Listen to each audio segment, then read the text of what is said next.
नमस्कार, मैं शिवानी मांगवानी स्वागत करती हूं आप सभी का IIMT मीडिया के विशेष कार्यक्रम हिस्ट्री ऑफ द डे में।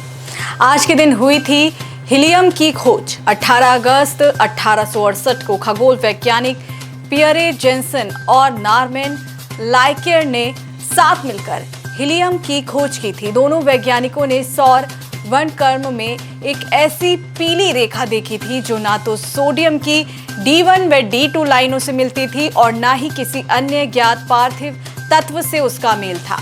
587.49 नैनोमीटर वेवलेंथ वाली इस लाइन को D3 नाम दिया गया और कहा गया कि इसका उदय हीलियम यानी सूर्यपुत्री तत्व से हुआ है। माना जाता है कि जेन्सेन ने अपना यह अनुसंधान उस समय भारत के गुंटूर में आकर किया था। इसके बाद 26 अक्टूबर 1868 को पेरिस विज्ञान अकादमी की सभा ने इस महान खोज की विधिवत घोषणा की और इसके सम्मान में विशेष मेडल ढाला गया। आज के दिन विमान हादसे में हुआ था नेताजी सुभाष चंद्र बोस का निधन।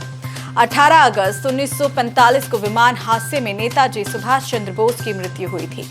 हालांकि नेताजी की मृत्यु के बारे में काफी विवाद रहे। माना जाता है कि उनकी मौत 1945 में नहीं हुई बल्कि वह उसके बाद रूस में नजरबंद रहे। आज भी उनकी मृत्यु एक रहस्य बनी हुई है। देश को आजादी दिलाने के लिए नेताजी ने जर्मनी, इटली और जापान से मदद लेने में परहेज नहीं की।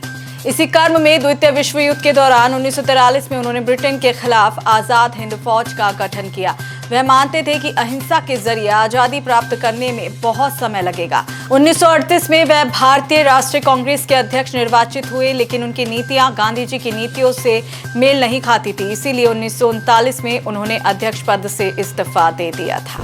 IIT खड़गपुर की आज के दिन की गई थी स्थापना।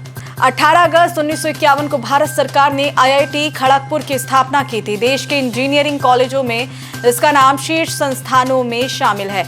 इससे पहले देश में इस तरह की पढ़ाई के लिए कोई खास संस्थान नहीं था, इसीलिए विद्यार्थियों को उच्च शिक्षा के लिए विदेश जाना पड़ता था। देश के IIT में यह सबसे पुरानी संस्था है।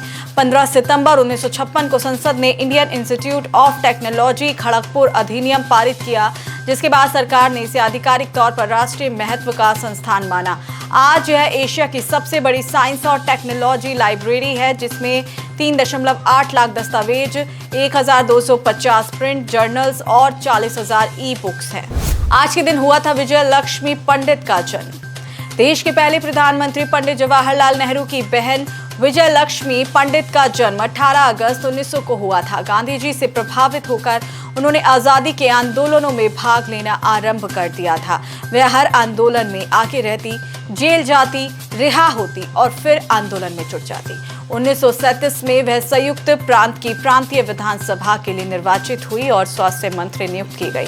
वह कैबिनेट मंत्री बनने वाली प्रथम भारतीय महिला थी। 1953 में संयुक्त राष्ट्र महासभा की अध्यक्ष बनने वाली वह विश्व की पहली महिला थी। विजय लक्ष्मी पंडित राज्यपाल और राजदूत जैसे कई महत्वपूर्ण पदों पर रही।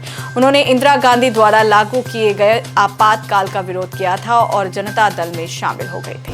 आज के लिए बस इतना ही। कल फिर भेंट होगी इतिहास में दर्ज कुछ और महत्वपूर्ण घटनाओं के साथ। तब तक के लिए देखते रहिए और सब्सक्राइब करिए IIMT मीडिया।